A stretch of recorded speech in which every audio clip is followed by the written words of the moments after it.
Hey everyone, and welcome back to the deep dive. You know the drill, you give us the intel, and we dive deep to bring you the juiciest takeaways. Sounds Right. delicious. So today, we're tackling a question that I think keeps a lot of us up at night. How to build wealth in our 20s and 30s. Yeah, it's a question that carries a lot of weight, and rightfully so. The hmm decisions we make during these pivotal years can really have a ripple effect for decades to come. For sure. And to help us navigate this financial maze, we've got a treasure trove of expert opinions, real-life examples, and actionable strategies. Ooh, treasure trove. Yeah, all geared towards setting you up for financial success. I am so ready to unpack it all. Okay, so let's get right to it. We hear it all the time. Time is money. But what does that really mean when it comes to building wealth? It all boils down to this magical little concept called compound interest. Okay. Imagine a snowball rolling downhill. It starts small, but it picks up more and more snow as it goes growing exponentially. Right. That's compound interest. It's your money earning interest, and then that interest earning interest, and so on. Okay, I'm seeing the snowball effect here. But let's be real. Most of us in our 20s aren't exactly rolling in dough. Does compound interest even matter if you're starting with small amounts? Absolutely. That's the beauty of it. Even small, consistent contributions, especially in your 20s, can lead to significant gains down the line. Hmm. One source even said that someone who starts investing in a Roth IRA as a teenager could potentially double their money by the time they hit 30 simply through the power of compound interest. Wow, that's pretty compelling. So we know time is on our side in our 20s. But let's say you're fresh out of college, maybe facing some student loans. What are the most essential financial habits to prioritize? Well, it's all about laying a strong foundation. One expert really hammered home the importance of living below your Oh, means. okay. It's tempting to upgrade your lifestyle as your income grows, but resisting that urge is key to building wealth early on. Right, because that lifestyle creep can really sneak up on you. You get a raise, suddenly you need a fancier apartment, a new car, and Yeah, that savings potential goes right out the window. exactly. Another critical habit is tackling those high interest debts like credit cards. They can eat away at your progress faster than you think. Yeah, for sure. You've got options like the debt snowball and debt avalanche methods, each with its own advantages. Okay, so those methods, break them down for me. Which is more effective? Well, the debt snowball method focuses on paying off your smallest debts first for quick wins and motivation. It's like those early levels in a video game. You knock them out fast, build up momentum, and then tackle the bigger bosses. With the debt avalanche, you target the highest interest rate debts first, which can save you more money in the long run. Interesting. So it's about finding the right strategy for your personality and financial situation. I like that. Now, what about saving? Is there a magic number we should be aiming for in our 20s? One source recommended aiming to save 20% of your income if possible. I know that might sound daunting, but remember, even smaller amounts add up over time, thanks to that compound interest magic. Mhm. And it's not just about stuffing cash under your mattress. Definitely not. So where should those savings be going? Think retirement accounts like 401ks and IRAs. Many employers offer matching contributions to your 401k, which is basically free money. Oh, yeah. And IRAs, while they don't have employer matches, allow you to choose your own investments and potentially grow your money faster. Retirement accounts. Phew. I'll admit, that always seems so far off. Why prioritize them in my 20s? Think of it this way. You're essentially giving your future self a huge high five. It's Oh, about understanding that the earlier you start, the more time your money has to grow and the less you have to contribute later on. that makes sense. So we're building good habits, getting handle on debt, and starting those retirement contributions. What about those unexpected life events? Car trouble, surprise medical bills. That's where the trusty emergency fund comes in. Having 3 to 6 months of living expenses stashed away in a high yield savings account can give you peace of mind and financial security. It's like having that extra life in a video game. It can save you from total disaster. It's like that safety net that lets you take some calculated risks in your 20s, knowing you've got backups. Okay, so far we've got living below our means, tackling debt, starting retirement savings, and building that emergency fund. Anything else crucial for our 20s financial checklist? Let's not forget about building good credit. This is essential for so many things: renting an apartment, getting loans, even landing certain jobs. One way to build credit responsibly is with a credit card. Just remember, use it wisely. Pay those bills on time, keep your credit utilization low, and watch that credit score climb. So credit cards aren't the enemy, they're more like a tool.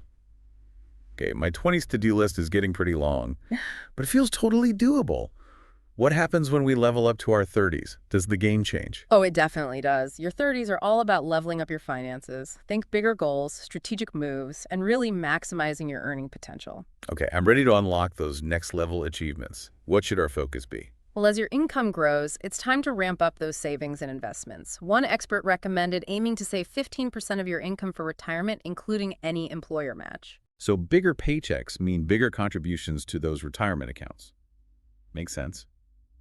But what about investing outside of those accounts? Is that something we should be exploring in our 30s? Absolutely.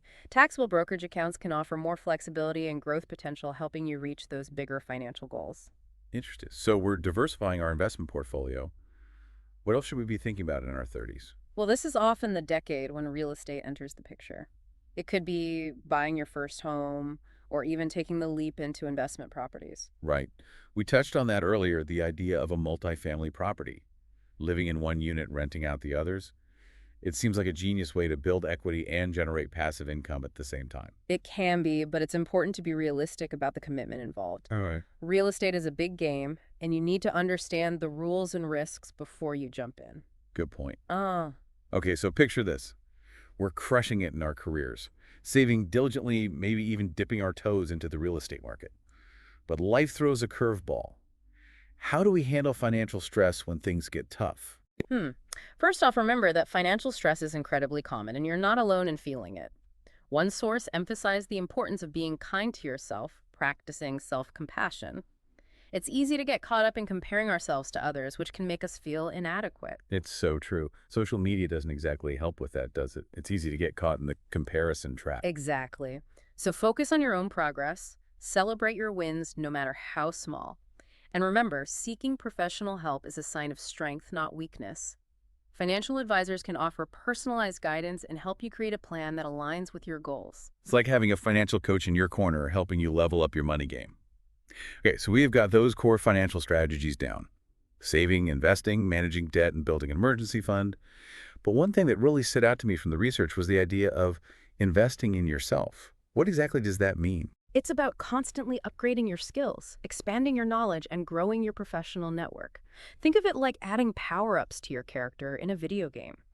You're becoming more valuable, which can lead to higher earning potential and open doors to new opportunities.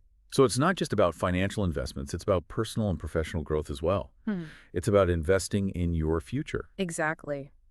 One source highlighted the importance of taking courses, learning new skills, especially those in high demand, and expanding your network. It's about making yourself a valuable asset. That's really empowering. Speaking of feeling empowered, let's talk about negotiating our worth. It can feel so intimidating, especially early in your career. Any tips for approaching those salary conversations with confidence? One expert had some great advice research. Typical salaries for your role practice articulating your value, and don't be afraid to advocate for yourself. Remember, negotiation isn't about being aggressive. It's about having an open and honest conversation about what you bring to the table. It's about knowing your worth and not being afraid to ask for what you deserve. So we're investing in ourselves, negotiating our worth. What about side hustles? They seem to be all the rage these days. Can they actually make a difference in building wealth? Absolutely. Side hustles offer flexibility, additional income, and the chance to explore new interests. Plus, in today's world, having multiple income streams can provide a sense of security. Right, it's like having a financial safety net. But how do side hustles translate into actual wealth building? Think of it this way. They give you extra fuel to power up your financial goals. That extra income can help you pay down debt faster, supercharge your savings, or even invest in new opportunities. It's like earning bonus points in a video game that you can use to level up faster. But with so many options out there, how do you even choose the right side hustle? The key is to find something that aligns with your skills, interests, and lifestyle. Some people thrive in the gig economy, others prefer creative pursuits or online businesses. There's no one-size-fits-all answer. So it's about finding that sweet spot where passion meets profit. And I guess if you're passionate about it, you're more likely to stick with it, which is key to success in any endeavor. You got it. Consistency is key. Whether you're talking about saving habits, investing, or building a side hustle, it's all about showing up consistently and making those small but meaningful efforts over time. This has been incredibly eye-opening. I'm already feeling more confident and equipped to navigate my financial journey. But before we wrap things up, I'd love to get your final thoughts on what it takes to truly build wealth in your 20s and 30s. I think it boils down to shifting your mindset. It's about seeing yourself as an investor, not just in financial assets, but in your own personal and professional growth. It's about embracing a holistic approach that encompasses your finances, skills, and overall well-being. I love that. It's not just about the numbers. It's about believing in yourself and your ability to create a brighter future. Exactly. Remember, the journey of 1,000 miles begins with a single step. Start small, stay consistent, and never stop learning and growing. The rewards will be well worth the effort. What a powerful message. And speaking of journeys, it seems like our deep dive is coming to an end for today. But there's always more to learn and explore. Well said. And remember, you don't have to navigate this journey alone. We're here to support you every step of the way. That's right. There are tons of resources available to help you level up your financial game. Financial advisors, online tools, even podcasts like this one. Speaking of support, let's turn to our amazing listeners. What resonated with you most in this deep dive? What steps are you inspired to take to build a strong financial foundation for your future?